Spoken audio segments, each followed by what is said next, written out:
안녕하세요. 바이올리니스트 한수진입니다. 반갑습니다.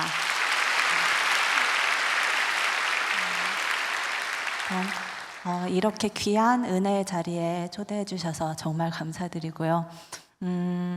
사실 뭐 인터뷰라든지 무대에서 곡 설명 정도는 해봤어도 이렇게 1시간 가까이 아키와 떨어져서 무대에서 얘기하는 거는 처음이어가지고 솔직한 제 심정은 저 바이올린 보고 대신 여기 서서 얘기해달라고 하고 싶은데요. 사실 또 11월에 이미 내 섭외 연락이 왔을 때 너무 일정이 많아서 내년으로 미룰까 싶다가도 사실 이제 여기 전에 오셨었던 저희 외삼촌인 테너 이용은 집사님 클립을 다시 봤었어요. 근데 사실 그 클립에서 나온 많은 너무 감동적인 간증의 이야기들이 삼촌께서 저한테 직접 말씀해 주셨던 거였는데도 새롭게 너무나 큰 은혜로 다가와서 올해 여러분들과 만나고 싶다는 그런 생각을 하나님께서 주신 것 같고요. 그래서 많이 부족하지만 그리고 삼촌처럼 이렇게 뭔가 굉장히 드라마틱한 그런 사건들이 제 인생에서는 별로 없어서 어떤 말씀을 해드릴 수 있을까 하고 좀 걱정을 했었는데 목사님께서 그냥 있었던 일들, 제 인생에 있었던 그런 잔잔한 일들만 얘기하면 될 것 같다고 말씀을 하셔서 하나님께서 오늘 제게도 그리고 여러분들께도 하나님의 이야기로 저를 사랑해 주신 그 이야기로 은혜를 내려주시기를 기도하겠습니다. 저는 1986년 7월 22일 바다의 도시 부산에서 태어났어요. 그 당시에 저희 부모님께서 대학원 이제 과정을 마치고 계셔서 이제 외갓집에서 시간을 많이 보내다 보니 저희 외할머니를 제가 엄마라고 오해를 했었대요. 그래서 나중에는 저희 엄마께서 조금 많이 섭섭해 하시는 그런 상황들이 많이 생겼다고 하는데 이제 또 외할머니 그 외갓집 앞에 이제 바다가 너무나 아름다운 바다가 보여서였는지 제가 처음 말을 시작했을 때 아빠 엄마 다음으로 자주 했던 말이 바다라고 했다고 이제 나중에 들었어요. 그리고 그때 하나님께서 이미 제가 음악과 뭔가 인연이 있을 거를 보여주신 건지 저희 부모님께 돌 때 왼손으로는 바이올린, 오른손으로는 활을 잡았다고 해요. 그래서 그때부터 그 인연이 시작된 게 아닌가 싶습니다. 네, 이제 2살 때 우리 이제 저희 아빠 유학으로 저희 가족이 영국으로 떠나게 됐는데요. 아빠께서 해양생물학 전공을 하셨어요. 근데 그 아빠께서 가신 대학이 리버풀 대였는데 거기에 있는 해양생물학과가 아일랜드만이라는 섬에 위치돼 있었어요. 아일랜드만이라는 섬은 노던 아일랜드랑 리버풀 사이에 있는 작은 섬인데요. 거기서 이제 아빠는 공부를 하셨고 저희는 가서 처음에 어떤 교회를 갈까 이제 교회를 찾으러 왔는데 작은 섬이다 보니까 교회 그리 많지도 않았고 거기에 포트 에린이라는 마을에 있는 작은 감리교가 있었는데 거기 그 교회 목사님께서 너무너무 좋은 분이셨고 저희 목사님 가족이 우리 가족을 너무 잘 케어를 해주시고 잘 보살펴 주셔서 너무 감사했고요.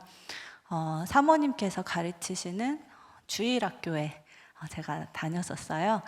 그 목사님 따님이었던 저 파란색 드레스 오른쪽에 있는 그게 이제 자넷이었는데 자넷 무릎 위에 늘 이렇게 앉아가지고 설교를 들었었는데 그때 그 당시 주일학교 때 성경 암송을 시키셨어요.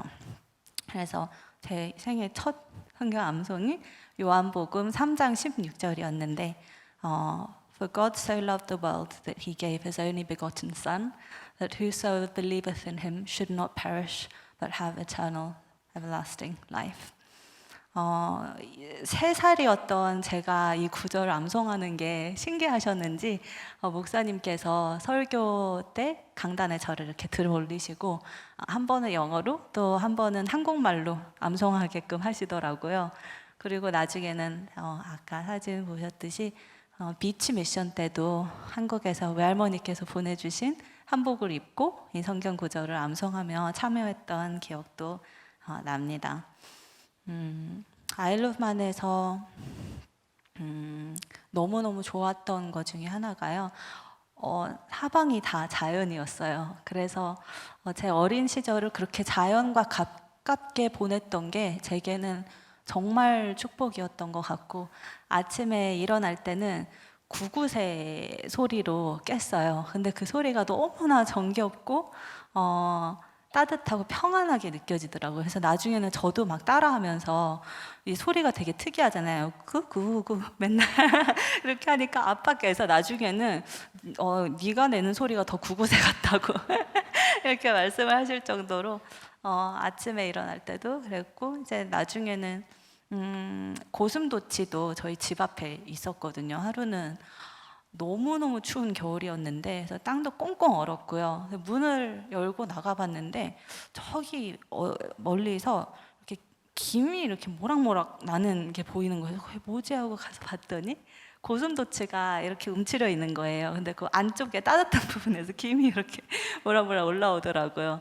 근데 너무 귀여워서 가서 만지려고 했더니 아빠가 조심해야 된다고 이렇게 하시는데, 이제 그런 경험도 되게 소소하고 작지만 굉장히 저에게는 그런 소중한 추억으로 남았던 것 같고, 무엇보다는 제가 사랑하는 바다, 부산에서부터 사랑해왔던 바다가 아일로브에 가니까 더 이렇게 크게 보이더라고요. 근데 잔잔하게 빛나는 바다도 있었지만 정말 태풍이 불고 그럴 때는 너무나 무섭게 얼굴을 변하는 바다도 봤고, 그 바다의 모든 무드를 보면서 저도 그 안에 젖어들었던 것 같아요. 그리고 그게 나중에 제 음악에도 크게 영향을 미친 것 같은 게 너무너무 신기했던 사건이 한 번 있었는데요. 우리나라 최고의 평론가, 원로 평론가님이신 이순열 선생님께서 제 연주를 평하시면서 그 음악에서, 연주에서 깊은 바다가 느껴진다고 하시더라고요. 그래서 너무너무 놀랬고, 이제 선생님 만나 뵙고 이제 제 어린 시절을 말씀을 드렸더니 그래서 그게 그렇게 들렸구나 하시더라고요. 그래서 하나님께서 아일로브만 이 시절 때 제게 창의력 그리고 상상력의 소스가 되게 하셨던 게 아닌가 싶고요. 이게 사실 저와는, 제 의지와는 상관이 없었고 계획과는 상관이 없었는데 그쪽으로 하나님 뜻 안에 저를 이렇게 넣으시고 보내신 것 같아요. 여기서 사실 아빠의 간증도 좀 들어가는데요. 원래 아빠가 영국에 가려고 하신 게 아니라 텍사스에 가려고 하셨대요. 그랬는데 이제 거기 텍사스에 있는 대학에 어플라이를 하시고 이제 이 입학허가를 기다리고 있었는데 너무 안 와서 책에서만 접했던 영국에 계신 교수님께 편지를 쓰셨다고 하시더라고요. 근데 그때 답변이 생각보다 굉장히 빨리 왔고, 그래서 모든 어레인지먼트를 다 하고 짐을 배로 다 붙이고 이제 비행기 티켓까지 다 끊어놓은 상태에서 그제서야 미국에서 연락이 온 거예요. 풀 스콜러십, 그러니까 전액 장학생으로 오라고. 근데 그때는 이미 이제 영국 가기로 다 준비가 돼 있었는데 나중에는 또 한의사 가지고 진단을 받으시기를 아빠 건강이 좀 건조한 데 갔으면 굉장히 안 좋아졌을 거라고, 텍사스 굉장히 건조하잖아요. 그래서 무조건 습한 데 가야지 건강이 좋아진다고 그런 얘기를 하셨다고 또 얘기를 들었는데, 그런 것들을 다 종합해 봤을 때 하나님께서 저희 가족에게 정말 큰 은혜를 주신 거구나 라는 생각이 들었습니다. 이제 영국에 아일러브만에 있으면서 4살 때 이제 학교를 들어갔는데요. 그때 이제 글을 배우게 되면서 너무 재밌더라고요. 그래서 한 30-40분 정도 걸어가야 하는 도서관을 엄마 손잡고 가서 거기서 너무나 재밌게 책도 읽고, 그리고 거기서 다 못 읽은 책은 집에 빌려와가지고 네, 읽고 또 읽고 나중에는 그 결말 이후에 어떤 일들이 있었을지 혼자 상상해보고 그게 삶에 되게 굉장히 큰 낙이었었던 것 같아요. 근데 그렇게 제가 학교에서 알파벳을 배우고 그럴 동안 이제 엄마께서 한국 사람은 한국말을 해야 하는 게 너무 당연한데 제가 알파벳을 먼저 배우는 거에 대해서 좀 그러셨나 봐요. 그래서 한국에 계신 외할머니께 한글 배우는 자료를 보내달라고 하셔서 이렇게 포스터 같은 거를 다 이제 그 거실에 도배를 해놓으시고 저를 가르치신 거예요. 한글을 가르쳐 주셨는데 그 당시에 너무 힘들더라고. 알파벳도 힘든데 근데 가나다라 마바사 이것도 굉장히 힘들게 다가왔고요. 근데 엄마께서 그때 지금은 조금 힘들지만 나중에는 훨씬 쉬워지고 그리고 좋게 생각이 될 거야 이렇게 저를 다독이시면서 계속 가르쳐 주셨던 게 지금은 이제 너무 감사한 것 같아요. 근데 그때 아빠께서 이제 제가 또 한국말도 읽고 이제 영어를 읽기 시작하면서 처음에는 그림책으로 된 성경을 사주셨어요. 그래서 그 성경을 읽는 게 또 저한테는 너무나 큰 기쁨이었고 항상 자기 전에 엄마께서 이제 그 성경 같이 읽어주시고 그 성경뿐만이 아니라 이렇게 엄마와 딸이 읽을 수 있는 그런 서적들이 있더라고요. 신앙에 관해서. 그래서 그 시간이 사실 저는 하루 중에 가장 기대되는 시간이었고 가장 행복했던 시간이었던 것 같아요. 그래서 그런 것들을 생각할 때 또 이런 부모님을 제게 주신 게 너무 감사하고 하나님께서 그렇게 저를 신앙 안에서 하나님께서 원하시는 메시지들을 어렸을 때부터 주셨던 거에 대한 감사가 지금 굉장히 큽니다. 이제 처음에 제가 왼쪽 귀가 안 들리는 걸 처음 알았던 게 학교 들어가서였어요. 한 번은 선생님께서 저희 부모님께 면담 요청을 하셨는데 수진이가 그럴 애가 아닌 것 같은데 숙제를 계속 잘못 알아오고 준비물을 챙겨오지 않고 이런 일들이 자주 생긴다고 하시면서 병원에 한번 데리고 가라고 건의를 하셨대요. 근데 병원에 가서 보니 왼쪽 귀가 아예 들리지 않는다고. 근데 이게 유전적인 컨디션이거든요. 그래서 저희 엄마의 할아버지께서 그걸 가지고 계셨고 보통은 한 세대 걸러서 내려간대요. 그래서 엄마께서도 그걸 갖고 계시는데 이제 저한테는 오지 않을 거라고 생각을 하셨다가 이제 너무 마음이 아프셨던 거죠. 엄마로서는. 아빠도 그러셨고 근데 참 감사한 게 한 번도 내색하지 않으셨어요. 그런 마음을. 그래서 사실 제 인생에 귀가 아예 한쪽이 아예 안 들리는 것 때문에 불편한 상황들은 당연히 있었겠죠. 예를 들어 길을 건너려고 할 때 갑자기 옆에서 차가 굉장히 빠른 속도로 오고 있는데 제가 그걸 듣지를 못하고 건너려고 할 때 뒤에서 전혀 모르는 사람이 다칠까 봐 이렇게 끌어당긴 적도 있고 그리고 친구나 지인들에게 오해받을 때도 있었어요. 앞에 걸어가다 뒤에서 불렀는데 대답을 하지를 않으니까 못 들어서 그래서 그렇게 안 봤는데 굉장히 거만한 아이인 것 같다 막 이러면서 네, 이제 그런 오해도 받았었고 나중에 음악을 하면서 솔로이스트로서 오케스트라랑 같이 협연을 할 때 가끔은 이제 오케스트라 한 파트에 반주를 잠깐 해야 될 때가 있어요. 근데 저쪽 관 파트, 그러니까 저한테 왼쪽 뒤에 있는 관 파트는 소리가 아예 들리질 않으니까 그럴 때는 이제 지휘자를 전적으로 의지해야 하는 상황, 이런 상황들이 있었지만 한 번도 그거에 대해서 왜 나한테는 이런 뭔가 장애가 있나 이런 생각은 한 적이 없었던 것 같은데 그거 또한 부모님의 영향이 있었던 것 같고요. 오히려 이제는 너무너무 감사한 게요. 제가 소리가 좀 특별하다, 독특하다라는 이야기를 많이 듣는데 태어날 때부터 이제 스테레오가 아닌 모노로 듣다 보니까 다른 사람들과 듣는 방법 자체가 조금 다른 것 같아요. 그래서 음악인으로서는 자신만의 색깔을 가지고 있는 게 정말 중요하거든요.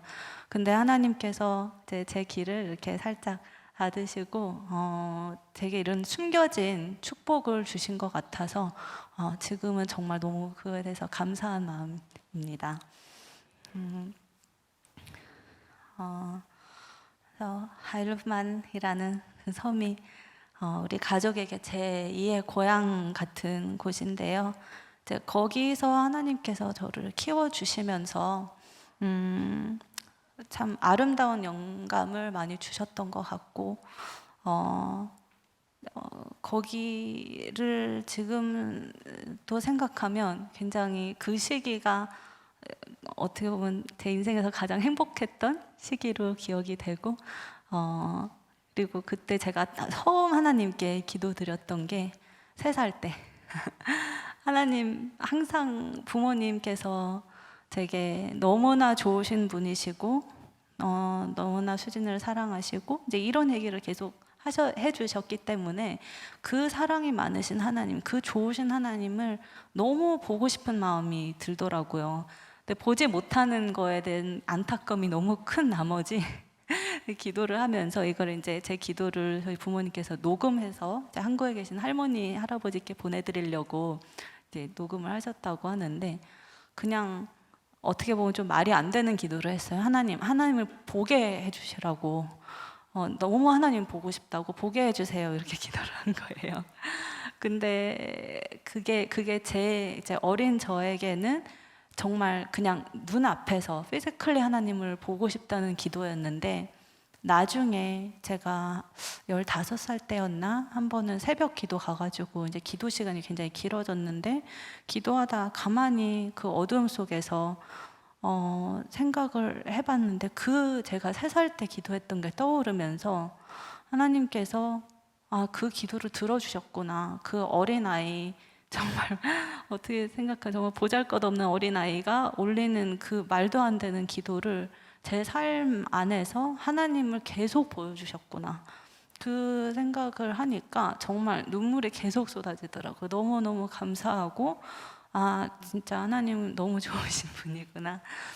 그래서 제게는 하나님의 이 임재하심이 어렸을 때부터 참 작고 큰 그런 사건들로 늘 느껴졌던 게 너무나 큰 은혜였고 그리고 그 당시에는 제가 이제 그 기도가 생각나고 그런 하나님의 은혜를 생각하면서 세상에 뭐 하나님을 이런 경우가 오지는 않을 거라고 생각은 했지만 하나님을 뭐 다른 사람을 다 부인해도 저는 부인할 수가 없겠구나. 어떤 상황이 닥쳐와도 그런 생각을 하게 해주셨어요.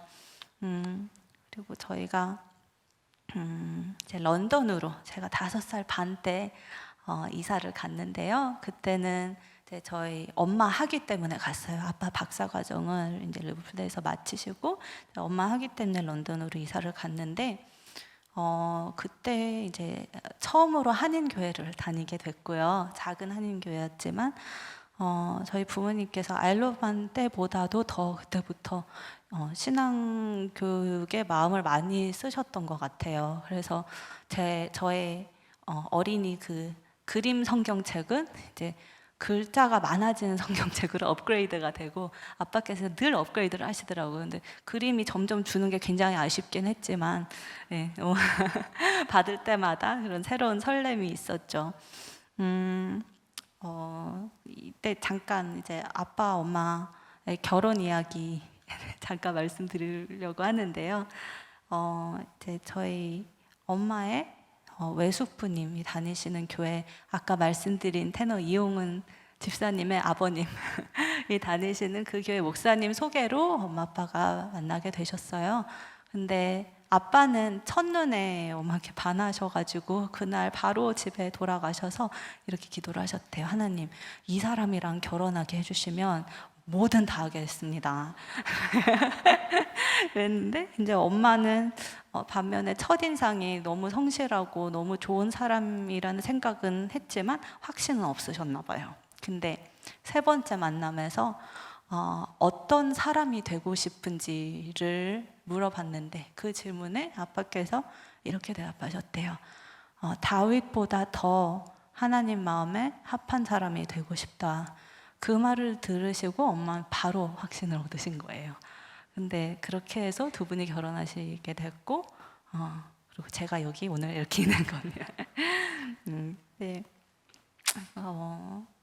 그런 부모님 정말 이제 이 신앙을 중요하게 생각하시고 늘 그거를 가장 먼저라고 생각하셨던 두 분이셨기 때문에 제게도 그런 신앙적인 것들이, 그리고 하나님께서 이렇게 늘 함께 해줘 주시는 것들을 느낄 수 있도록 그렇게 정말 많이 노력을 해주셨고요. 제가 이제 6살 때 런던에서 그 한인교회를 다니면서 한 번은 부활절 예배를 드리고 저희 집에 교우분들이 다 오셨거든요. 그래서 같이 식사하고 이제 담소 나누면서 이제 그런 시간들 보내고 있었는데, 제가 그 날은 예수님 생애가 담긴 비디오 테이프를 보고 있었어요.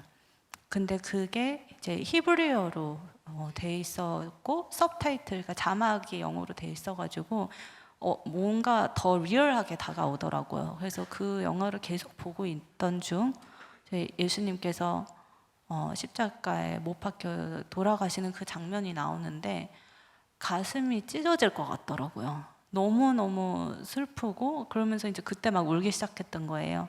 근데 그때 아빠께서 이제 저 그 모습을 이제 포착을 하시고 제 손을 잡고 방에 들어가셨어요. 그래서 조용히 들어가서 왜 울고 있냐 이렇게 물어보셔서 제가 이제 예수님 그렇게 저를 사랑하시고 제가 사랑하는 예수님이 저렇게 아프게 달려 돌아가시는 모습 보니까 너무 마음이 아프다라고 얘기했더니, 그렇게 돌아가신 이유가 바로 이제 너의 죄 때문이고, 그리고 그렇게 해서 시지가 용서받고 하나님의 딸이 된 거다라고 설명을 해주시는데 너무 감사하면서도 마음이 더 아픈 거예요. 그래서 더 많이 그냥 계속 그렇게 울고 있었는데, 그때 그 어린 나이에 하나님께서 그런 은혜를, 그러니까 그 구원의 깨달음을 주신 거에 대한 감사가 그 당시에도 있었지만 나중에 이제 시간이 지나고 돌이켜 생각해 보는데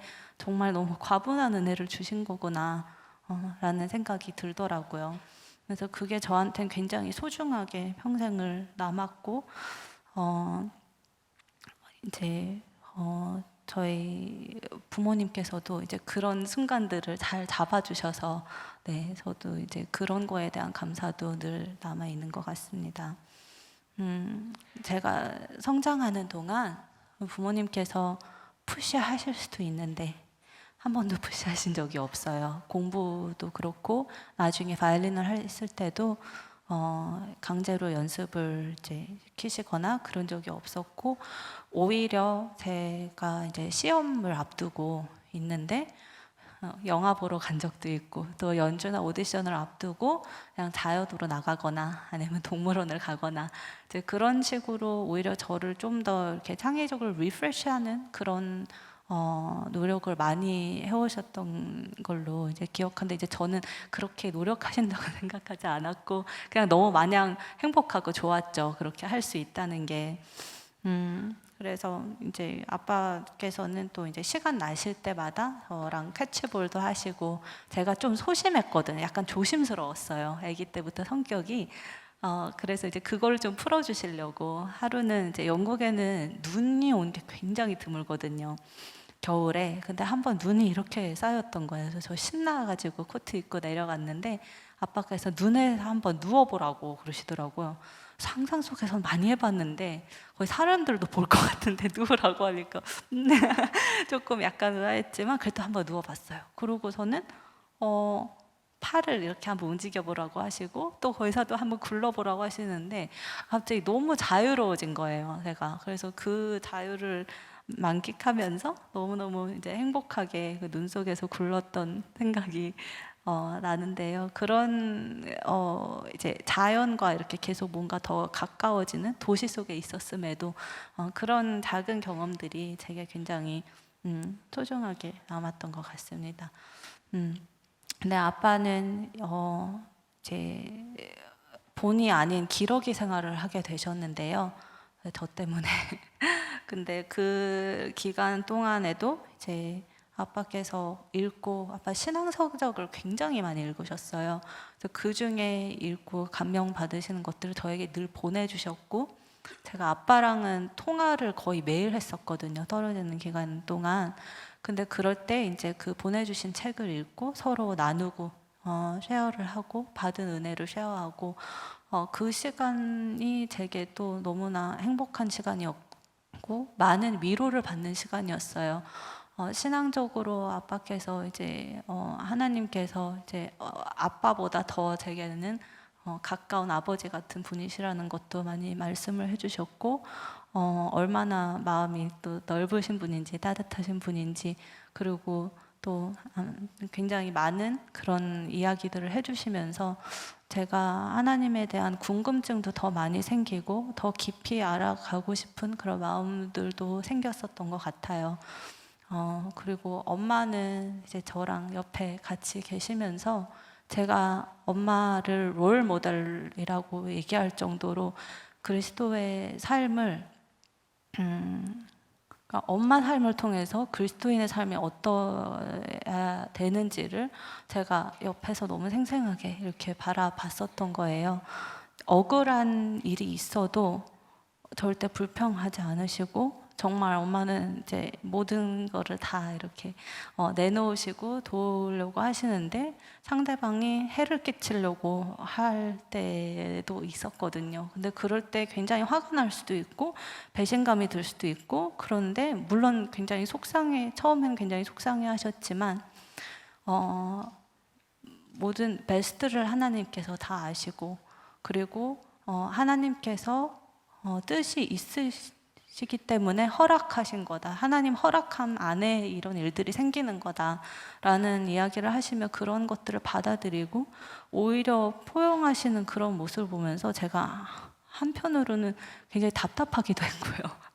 그런 일들이 이제 반복될 때 근데 또 굉장히 존경스럽기도 했었어요. 그래서 엄마를 보면서 그렇게 굉장히 세상적으로 보면은 약간 어리석게 그렇게 지혜가 없게 보일 수도 있지만 제가 보는 엄마는 너무나도 하나님께서 기뻐하시는 그런 삶을 살고 계시는 것 같아서 그게 저한테는 또 굉장히 큰 인스피레이션이 된 것 같아요. 그리고 그때 이제 항상 저희 부모님께서 어렸을 때부터 강조하신 게 훌륭한 사람이 되는 것보다는 정말 하나님께서 기뻐하시는 사람이 되었으면 좋겠다. 그래서 나중에 제가 바이올린을 시작하고 이런저런 활동을 할 때도 훌륭한 정말 좋은 바이올리니스트이기 이전에 하나님 마음에 합한 사람이 되는 게 그게 가장 엄마 아빠를 행복하게 하는 거고 그게 가장 이제 부모님께서 제게 주실 수 있는 좋은 유산이라고 늘 말씀을 주셨고 그리고 그렇게 될 때 네가 진정으로 행복할 거다 라고까지 말씀을 해주셨던 게 정말 제게 굉장히 그러니까 제가 한평생 동안 계속 이렇게 붙잡고 있었던 그런 말씀이 되어서 너무 감사한 마음이 지금까지 듭니다. 이제 제가 또 사실 그 원고를 놓고 얘기를 해본 적이 없거든요. 지금 계속 원고에서 이탈을 하고 있는데 이게 이제 통역사 분들을 위해서 원고를 미리 이제 준비를 해야 된다고 하셔가지고 했는데 네, 통역하시는 분들께 죄송한 마음 표합니다.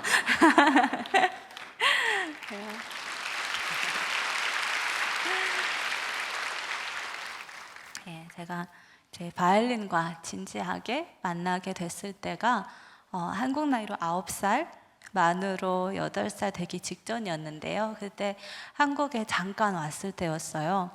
저희 외할머니께서 제 나이 또래 아이를 이렇게 가르치고 계셨는데 너무 이렇게 사랑으로 칭찬을 많이 해주시는 거예요. 근데 저는 이미 충분한 사랑을 받고 있었음에도 칭찬을 더 받고 싶었나 봐요.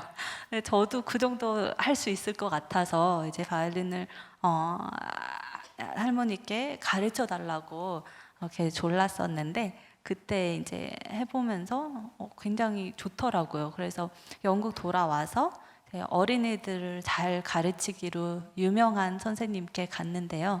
이분이 왜 그렇게 유명한지를 알겠더라고요. 정말 흥미를 놓지 않게끔 너무너무 재밌게 가르쳐 주셨어요. 그리고 레슨 시간도 15분.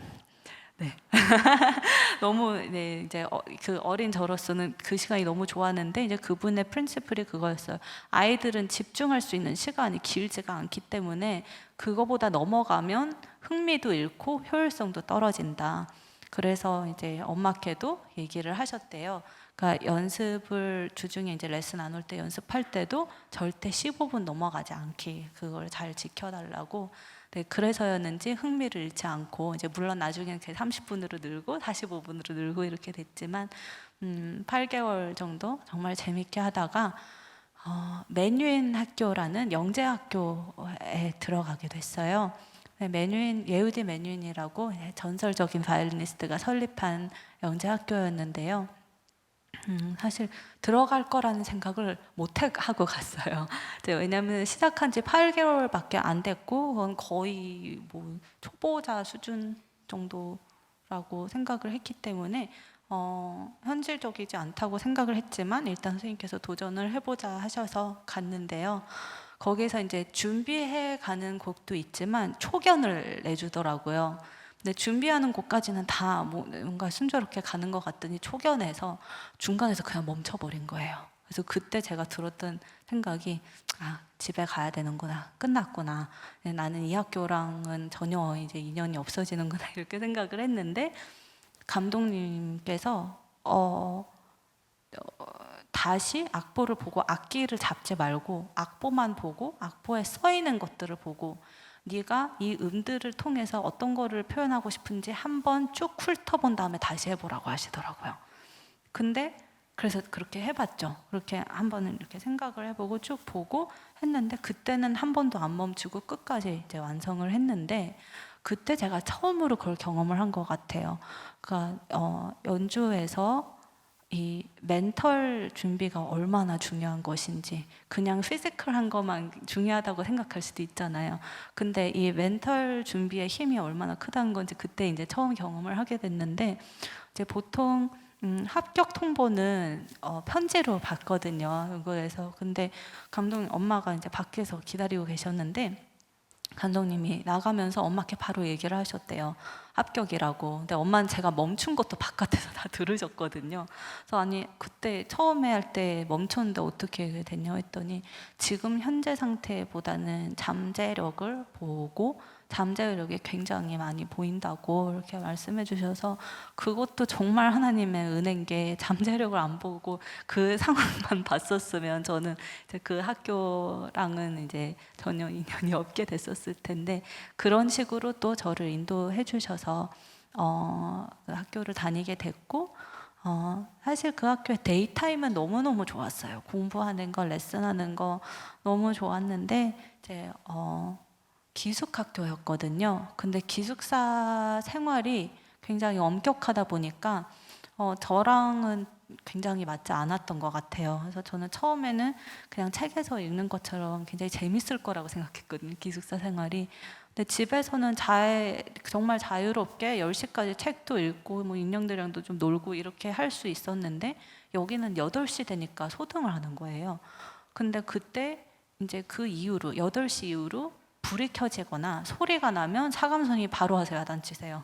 그래서 너무 무서워가지고 나중엔 토치를 가지고 이불 뒤집어 쓰고 그 안에서 책을 봤거든요. 잠이 안 와서. 근데 그러다 걸렸어요. 그래서 책도 뺏기고 토치도 뺏기고 그래서 참 그것도 힘들었는데 이제 엄마와의 이 행복한 생활, 그때는 이제 이미 아빠는 한국에 가셨었고 한국에서 잡을 얻으셔가지고 이제 워낙은 저랑 엄마랑 같이 이제 따라가려고 했었는데 제가 바이올린을 하면서 이제 본의 아니게 기러기가 되신 거예요. 그래서 이제 원래는 제가 메뉴인 학교 가기 전에 그냥 기숙사에 나 있을 수 있다, 그러니까 엄마 한국 가도 된다 이렇게 얘기했다가 첫날 바로 울면서 전화를 해서 엄마한테 나 집에 가고 싶다고. 근데 그만큼 너무 힘들었고 금요일 날에 집에 갈 때는 이제 정말 너무 행복했는데 주일날 밤에 다시 학교로 들어가야 됐었거든요.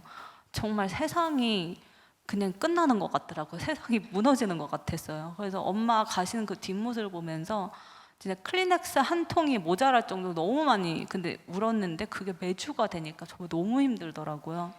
그래서 나중에 이제 1년 조금 있다가 이제 교장 선생님께서 그동안 계속 부모님을 설득하셨죠. 이런 아이들이 많은데 시간이 지나면 다 괜찮아진다, 다 적응을 한다.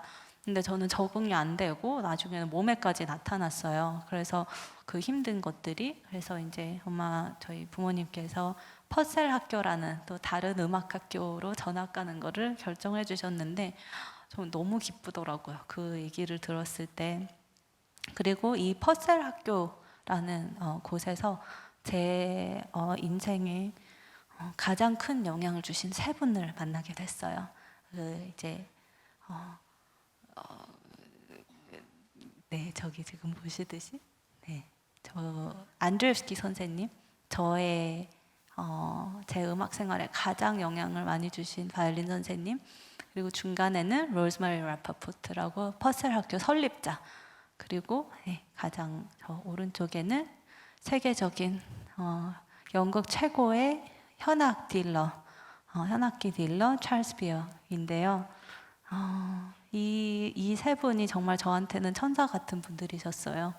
안드레ев스키 선생님은 아까 언급했던 예후디 메뉴인이 러시아에서 모셔온 정말 대단한 그런 바이올린 교수님이셨는데요.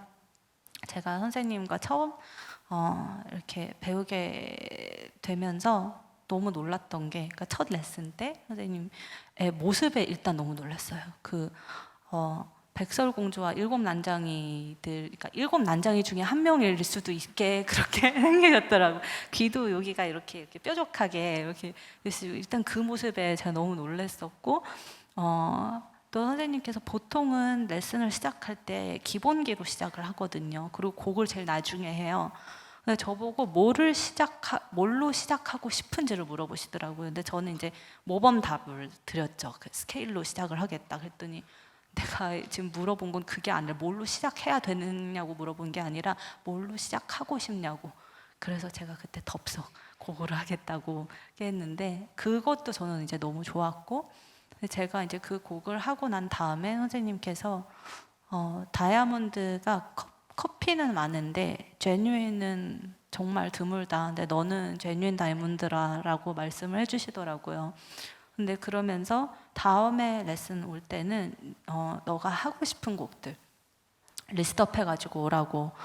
그래서 정말 너무너무 신났어요. 그때 너무 신나가지고 정말 제가 생각하는 제가 가장 좋아하는 어려움, 난이도와 상관없이 다 적어가지고 간 거예요. 근데 그때부터 이제 첫 만남 때부터 저는 선생님이 너무 좋았는데 갈수록 더 이제 감사하게 된 게 선생님의 레슨은 정말 남달랐어요. 그 스토리텔러가 되는 중요성을 알려주셨고, 그래서 곡마다 스토리가 있게끔 이렇게 저를 리드해 주셨고, 그리고 감정과 소리가 일치될 수 있도록 때로는 굉장히 과장된 소리를 이렇게 데몬스트레이트를 해주셨거든요. 근데 그런 것들이 저에게 너무 이제 어린 마음에 너무 잘 들어왔었고, 레슨을 하면서 춤도 추시고 연기도 하시고, 또 한 번은 약간 빗방울을 연상케 하는 그런 파세주가 있었는데, 그게 이제 한두 번 그냥 말로 했는데 잘 안 돼가지고 그날 또 하필은 비가 왔었던 거예요. 이제 선생님 우산에 빗방울 이렇게 잔뜩 맺혀 있었는데 걔 저쪽으로 한번 넣어보라고 하시더니 이쪽에서 우산을 피시고는 이렇게 토를 하신 거예요. 그래서 빗방울을 다 맞게 했는데, 그 다음에 제가 악기를 다시 들었는데 바로 그런 느낌이 나더라고요. 그래서 그런 식으로 정말 너무나 레슨 때마다 갈 때마다 새로운 영감을 얻고 갔었고, 그게 제 연주 인생, 제 음악 인생에 가장 큰 영향을 주신 네, 스승님 안드레스키 선생님 이셨습니다. 그리고 퍼셀 학교 다니면서 그 시기가 저에게 선사한 두 번째 너무나 소중한 인연이 아까 보신 로즈메리 라프포트 그 설립자분이셨는데요. 제가 어렸을 때 정말 좋아했던 책 중에 하나가 빨강머리 아니었어요. 근데 거기에서 나오는 단어 kindred spirit이라고 있는데 이게 영원히 통하는 사람이라고 하더라고요. 근데 굉장히 드물게 있는 그런 이 친구를 이제 kindred spirit이라고 하는데, 저도 안처럼 아니 다이아나를 찾은 것처럼 그런 영혼이 통하는 친구를 찾는 것에 굉장히 이제 찾고 싶은 마음이 굉장히 간절해졌던 거죠. 근데 제 바람은, 제 기대는 제 또래 중에 이제 그런 친구를 찾는 거였는데, 근데 이제 연배가 훨씬 많으신 분들의 그런 kindred spirit을 찾은 것 같아요. 그분 중에 하나가 이제 로즈마리셨고, 로즈마리를 만나게 된 계기가 사실 조금 이제 어려움이 생겼을 때였어요. 영국에서는 이제 보통 외국인 학생들은 만 12세까지만 부모님 비자가 나오게끔 돼 있었거든요. 근데 그때 마침 저희 엄마 학기가 끝났었던 거예요. 그래서 엄마랑 헤어져야 하는 상황이 됐는데, 저는 이미 기숙사 생활에 너무 되어서 너무 싫어서 그냥 그럴 바에 한국 엄마 따라 가겠다고 그렇게 얘기를 했었고, 아무튼 이제 그런 이유로 이제 또 IMF까지 나중에 겹쳐서 경제적인 이유로 또 그냥 한국으로 다시 하는 상황이 생겼는데, 저희 학교 교장 선생님께서 너무 안타까워하셔서 너무 아쉬워하시고 후원자 음악회를 후원자 음악회에 로즈마리를 그 설립자분 그리고 지역 국회의원 분들을 이제 초청하셔서 제 사정을 설명을 하신 거예요. 근데 그때 음악회 때 제가 사라사테 찌고이네 바이사는 연주를 했었는데요.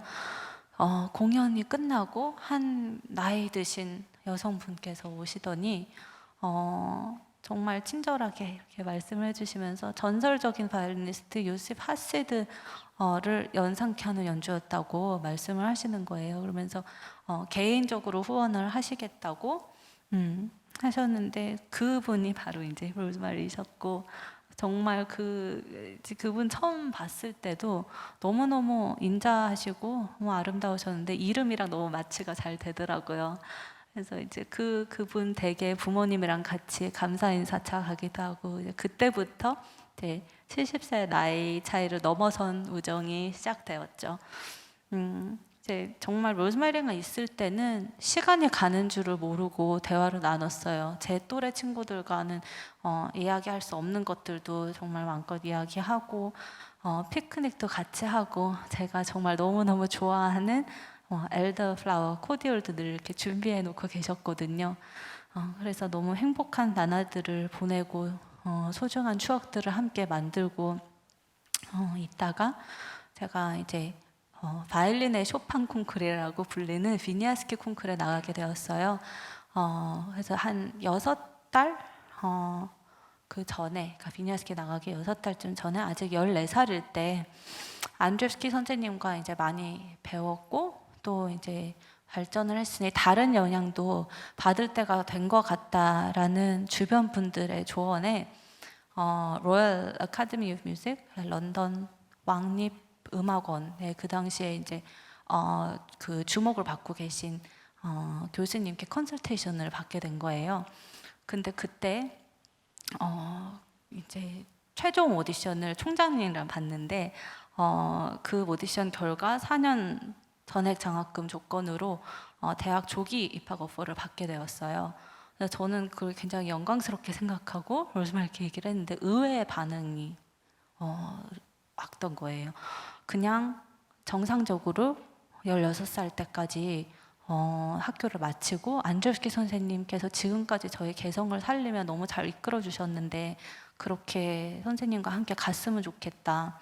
그리고 이제 저는 이제 고민을 하고 있다가 갑작스럽게 로즈마리가 가든을 하다 돌아가셨다는 소식을 전해 들었는데 너무너무 충격을 받고 병원으로 달려가서 로즈마리 평온하게 잠든 그 모습 앞에서 정말 하염없이 계속 울었던 기억이 나요. 근데 그날 점심에 그 친지분들 말씀으로 또 제 얘기를 하셨다는 거예요. 그러니까 안드레ев스키 선생님이랑 계속 배우기를 원하셨고, 그리고 18살 때까지 학교를 그냥 정상적으로 다녔으면 좋겠다.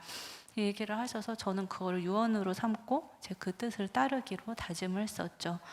근데 그 추모식이랑 비니아스키 콩쿨이 시작하는 날이랑 겹치게 된 거예요. 그래서 제가 콩쿨 측에 이제 저희 엄마께서 지금 편지를 써주셨는데, 이메일 써주셨는데, 만약에 제 순번이 그 첫째 날이 되면 저는 출전을 포기하겠다라고 했는데, 저는 이미 이제 콩쿨 최연소 출연자로 폴란드 언론사들과 인터뷰도 이제 서면 인터뷰도 해서였는지 콩쿨 위원회에서 배려를 해서 저를 마지막 순서로 두기로 해서, 근데 그게 또 로즈마리가 저에게 주신 참 큰 선물이었던 게요, 그 덕분에 제가 파이널에 가서, 파이널엔 전 갈 생각조차 못했거든요. 상상조차 못했었는데 그때 벼락치기로 며칠간을 벌었던 거예요. 그러고서는 콩쿨 역사상 가장 어린, 그러니까 최연소 2위 입상, 그리고 한국인 최초 입상자로 정말 분에 넘치는 그런 성과를 얻게 됐었던 거고요. 근데 비니아스키 콩쿠르는 정말 제 일생에서 약간 기적 같은 일이었었는데요. 1, 2차를 이제 계속 통과하면서 점점 마음이 불안해졌어요. 왜냐하면 3차는 제가 전혀 준비가 되지 않은 그런 곡들이 있었고, 요즘은 이제 홀 연습이라고 하는데 피아노랑 같이 연주를 해보지도 않은 그런 이제 시벨리스 콘체르토 2, 3악장이 있었거든요. 너무너무 떨렸는데, 그래서 제 이름이 호명됐을 때 제가 울면서 기권하겠다고 했어요. 근데 엄마께서 진짜 도저히 못하겠다. 왜냐면 전 유럽에 방영이 됐는데 라디오 방송이 됐는데 국제 망신이 될 것 같은 거예요.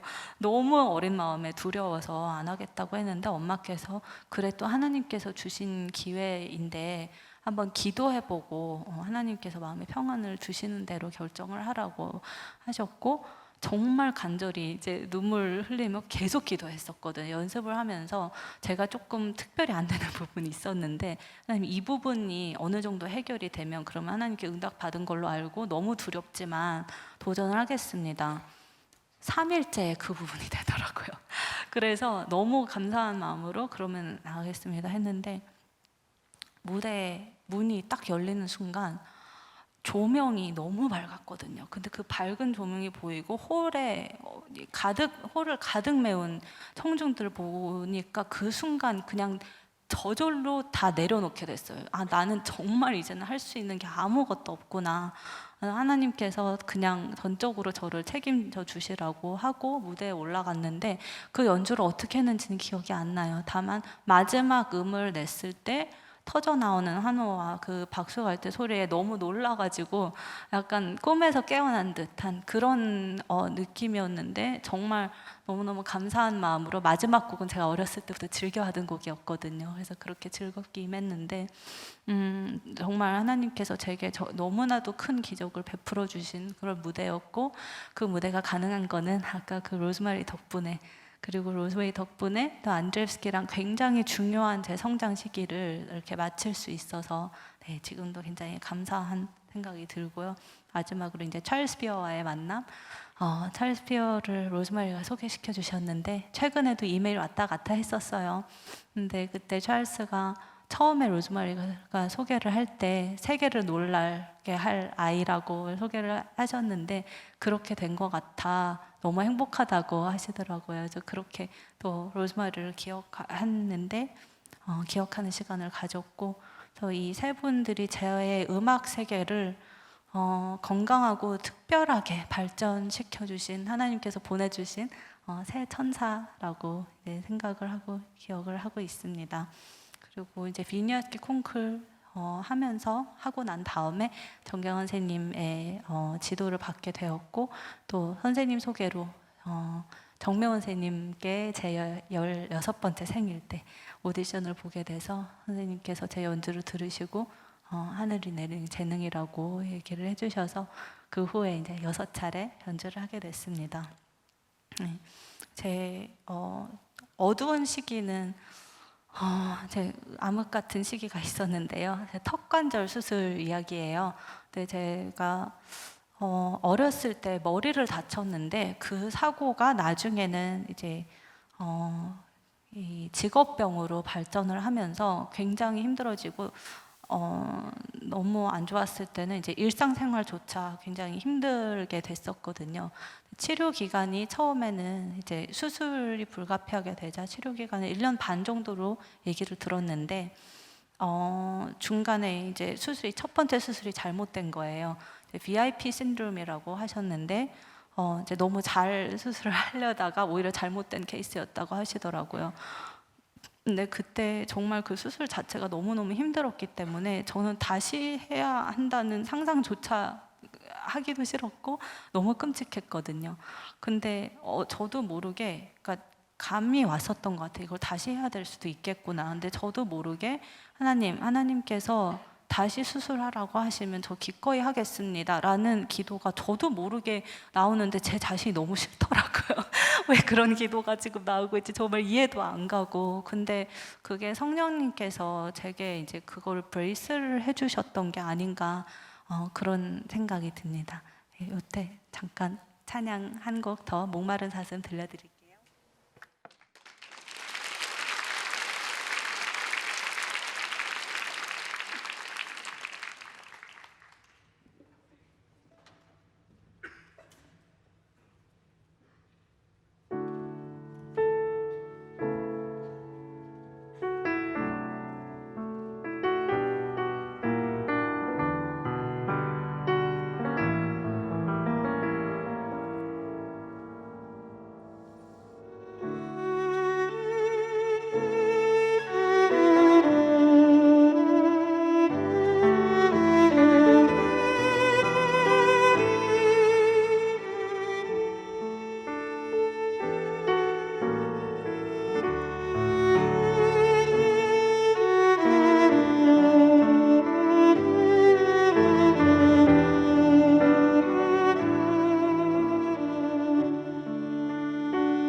하나님께서 이런 왜 이런 일을 제게 있게 하셨을까라는 생각이 계속 들었었어요. 그러니까 처음에는 오히려 제가 그때까지 계속 너무 달려왔기 때문에 재충전이 되는 시간이 될 거라고 생각을 했었거든요. 근데 수술이 잘못되고 점점 이 치료 기간이 늘어나면서 6년이라는 공백을 겪게 됐어요. 근데 그게 솔로이스트에게는 거의 치명적인 시간이거든요. 굉장히 빠른 페이스로 음악계가 흘러가기 때문에 근데 제게 그 당시에는 이유는 모르지만 나중에 생각할 때, 돌이켜 생각할 때 분명히 감사하게 생각하게 하실 뭔가가 있을 거라 라는 믿음을 주셨었고, 그리고 너무 기적 같았던 게 지금 저 악기, 제 소중한 악기 빌려받고 있는 스트라디바리스를 아까 그 찰스 피어가 저 오너분을 소개시켜 주셔서 알게 됐는데요. 보통 저런 귀한 악기는 활발하게 활동하고 있는 연주자들에게 빌려주는데 그 당시 저는 올스톱이었었잖아요. 근데 치료 기간이 계속 늘어나는데도 저 악기를 그냥 제 옆에 있게 해주시더라고요. 근데 그거는 하나님의 은혜로 밖에는 설명할 수가 없는 일이거든요. 그래서 그게 저한테 또 너무나 그 힘든 시기를 지탱하는 또 하나의 힘의 파운틴이 됐었는데, 그 이제 그런 여러 이유로 하나님께서 하나님의 시간에 하나님의 방법으로 저를 다시 무대에 세워주실 거라는 확신을 주셨던 것 같아요. 그리고 데살로니가 전서 5장 16절 해서 18절 항상 기뻐하라 쉬지 말고 기도하라 범사에 감사하라 이것이 그리스도 예수 안에서 너희를 향하신 하나님의 뜻이니라 이 말씀을 붙잡게 하시더라고요. 근데 정말 그 시간을 통해서 소소한 감사부터 되찾게 됐던 그런 계기였던 것 같은 게 수술하면서 이제 조직이 다 부으면서 숨쉬기도 힘들고 또 전신 마취를 하다 보니까 너무너무 어지럽더라고요. 그 어지럼이 굉장히 오래 갔는데 그래서 제대로 걷지도 못하고 그래서 저는 그 전까지는 숨 쉬는 게 너무 당연하고 그냥 제 의지로 걷는 것도 너무 당연하고 모든 게 다 당연하게 여겼었던 건데 그런 하나하나가 사실은 당연한 게 아니고 너무 감사할 거였구나 라는 거를 깨닫게 되면서 정말 제 인생에는 하나부터 10가지가 아니라 100가지, 1000가지, 10,000가지가 정말 너무너무 감사한 건데 너무 당연히 여겼었구나라는 생각이 들더라고요. 근데 그런 감사함을 다시 찾게 해주시고 정말 음악이 저의 심장을 뛰게 하는 것이라는 그 깨달음이 그러니까 정말 제가 음악에 대한 간절함을 다시 찾게 하는 그런 시간이 되었었던 것 같아요. 그래서 지금 돌이켜 생각해 봤을 때는 너무 제게는 힘든 시간이었지만 하나님께서 그 시간을 통해서 제게 참 많은 거를 주셨고 많은 거를 회복해 주셨구나. 그래서 오히려 그때 이후에 이제 연주를 들어본 그 전에 연주도 잘 아시는 분들이 옛날에도 연주가 너무 좋았지만 지금은 또 새로운 모든 면에서 새로운 차원이 생긴 것 같다 이렇게 말씀을 해주시더라고요. 그래서 하나님께 너무 그런 제가 이해하지 못한 그런 부분들도 있었지만 결국은 협력하여 선을 이루신 하나님께 지금은 너무 그냥 감사한 마음이 더 많이 들고 있고요. 이제 그러다가 2019년 9월에 목사님 자녀인 두 음대생들이 운영하는 채널에 출연하게 되면서 그 출연을 계기로 재기를 하고 또 정말 많은 분들께 사랑을 받으며 정말 행복한 감사한 하루하루를 지금 살고 있습니다. 바이올리니스트로서의 이제 소명감을 확신하게 된 또 계기가 많았는데요. 그 중에 이제 대표적으로 하나만 말씀드리자면 전설적인 바이올리니스트 이브리 기틀리스를 만나게 되었어요. 근데 그분과 만나고 이제 처음 만났을 때는 17살 때였고 그 조금 후에 다시 만나게 됐을 때는 제가 조금 심한 슬럼프에 빠져 있을 때였어요. 그래서 이제 그분께 가서 오히려 좀 조언을 얻고 그 슬럼프에서 좀 빠질 수 있지 않을까 하는 기대를 가지고 갔는데, 제가 정말 좋아하는 포엘 소나타를 연주를 했었거든요. 근데 연주가 끝났는데 그 분께서 그냥 가만히 고개를 숙이고 계시더라고요, 계속. 그래서 저는 제가 그렇게 못했나, 너무 뭐가 잘못됐나, 너무 이제 좀 걱정스럽더라고요. 근데 한참 있다 고개를 드셨는데 눈물을 흘리고 계시는 거예요. 근데 말씀을 하시기를 이제 최근에 정말 삶에 대한 모든 희망이 다 사라졌고 극단적인 생각까지 하고 계셨는데, 그날 제 연주를 들으면서, 너의 음악을 들으면서 나는 소망을 다시, 살 소망이 다시 생겼고, 너는 그런 일을 앞으로 계속 해야 된다라고 하셨는데, 이분은 신앙이 없으신 분으로 저는 알고 있었거든요. 근데 너는 하나님의 메신저가 돼서 세상을 구원해야 된다. 근데 그 말씀을 너무 강력하게 하셔서 그 홀에 있는 모든 사람들이 너무 놀란 거예요. 너무 강력하게 얘기를 하시니까. 근데 저에게는 하나님께서 그냥 그분을 통해서 주시는 메시지 같았어요. 그래서 너무 저는 그때 너무 진짜 은혜를 받았고 너무 감격스러웠고, 그 슬럼프에서 하나님께서 저를 그런 방법으로 또 꺼내 주시더라고요. 그래서 너무 그 추억도 제게는 정말 지금 감사하게 남아 있고, 또 정말 진짜 그런 은혜의 순간들을 말씀드리자면 오늘 밤을 새울 수도 있을 것 같은데, 네, 이제 시간이 좀 많이 흘러서 아까 목사님께서 사인을 주시더라고요. 이제 시간이 너무 많이 흘렀다고. 지금 굉장히 빨리 지금 이제 추리하면서 하려고 노력하고 있었거든요. 근데 제게 이런 재능을 주신 하나님께 너무 너무 감사드리는 마음이고, 재능을 영어로는 여러 가지 표현 방법이 있는데 탤런트도 있지만 기프트도 있어요. 근데 기프트는 말 그대로 선물이잖아요. 제게 너무 귀한 선물을, 음악 선물을 주신 하나님께 너무 감사드리고, 음악 자체가 하나님께서 인간에게 주신 가장 귀한 선물이라고 생각을 합니다. 그리고 선물을 주셨을 때는 받은 제가 아니라 주신 하나님, 주신 그분만 경배와 찬양을 받으시기에 마땅하다고 생각을 하고요.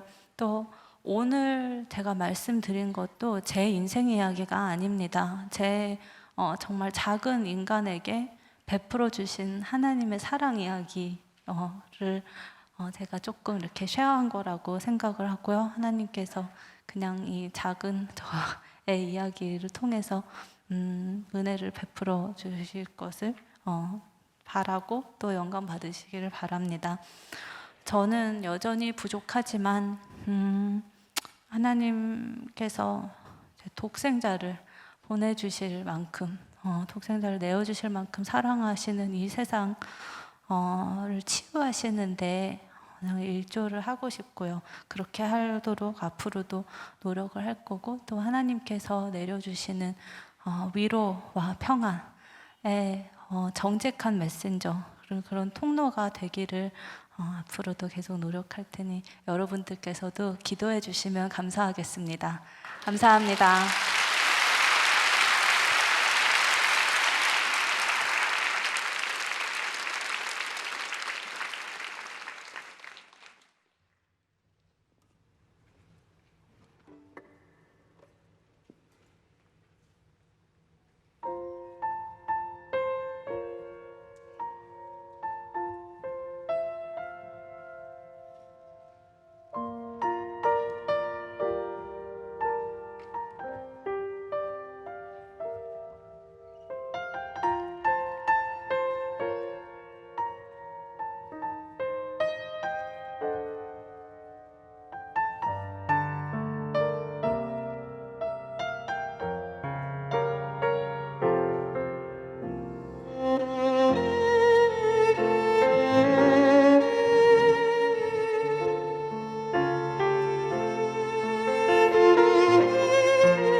감사합니다.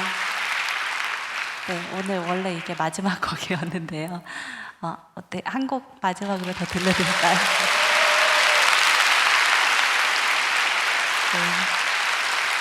네.